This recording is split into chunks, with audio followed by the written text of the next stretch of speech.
Hey guys, today I'm going to tell you how to set up face unlock on Samsung A36 or A56.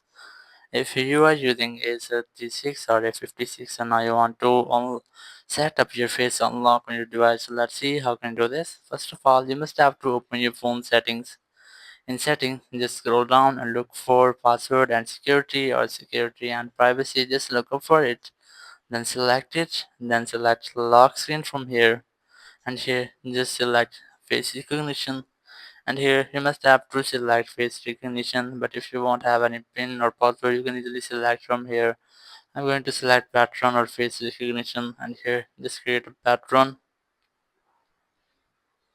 then select confirm, and here you just have to tap none and then select continue from here, which is face recognition, and here just tap on register to register your face ID.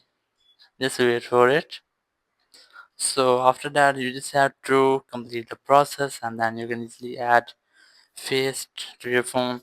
And here if you want to use your face to unlock your device, you just have to select face unlock and enable it from here.